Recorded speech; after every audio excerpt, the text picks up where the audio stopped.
Hello guys, good evening to all. Welcome my video. So guys, may tips ako sa inyo nga magpagluluto ng kanin. So itong kanin dito sa ibang bansa guys is iba ng ibang kanin natin sa Pilipinas.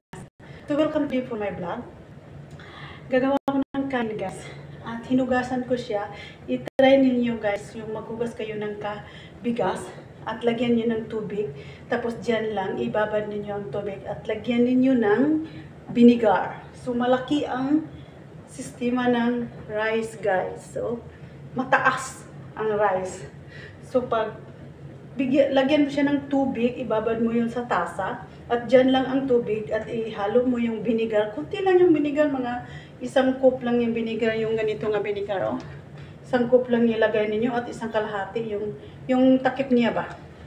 So, ibabad mo siya guys mga kalahating oras dyan at saka mga 20 minutes pwede din. So, ito na guys, i-maskul ko yun ang rice. So, iba dito sa ibang bansa guys kung magawa ka ng rice, i-maskul yun. Maskul yung pangalan dito. So, ito na guys, oh. So, mataas siya. Mataas siya guys. Tagas ba? Tagas. Tagas siya na rice. Oh, diba? Masarap. Kapag hindi mo ito maskul yung rice nila dito, soft. Yun, hindi ka maka-estimate sa tubig kung magkano ang tubig na nilagay mo. So, ito guys. I-maskul ko na siya. Kunti na lang yung niya, apoy niya. Lagay ko siya balik ko siya sa apoy. Yan. Kunti. So, ito na guys. So, binalik ko na yun. So, lalagyan ko siya lalagyan ko si babaw guys. May technique ako para sa'yo.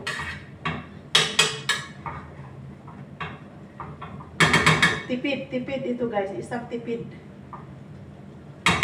Natin sa Pilipinas kung mahal ng gas. Dito, technique ko lang yan to. Wala akong magawa. So, may baso ito guys at lagyan ko itong ganito.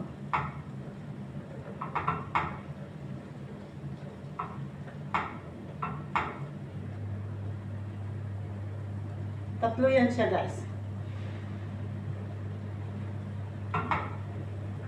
Yan na guys. At ilagay ko itong itlog. Diba guys? Masarap. Lalagyan ko ng itlog. Tatlo. Titingnan niyo guys.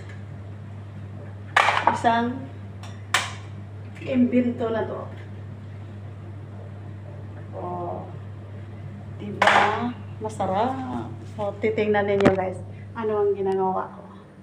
Oh, ang rice. Diba? Takipan ko na yon. Oh, masarap. So, takipan ko na. At lagyan ko na ng takip. Oh. So, habang siya, mainit, maluluto ng itlog sa ilalim. So, thank you guys. Thank you for watching. Please follow for more. Bye-bye. I love you all. At paki-follow naman sa akin. FB Facebook profile kasi hindi pa nakapalo sa akin at papalo ka nyo at sa nagustuhan ninyong video at paki-share and like and comment at babalikan ko kayong lahat. Bye bye, thank you for watching, bye for now, love you all.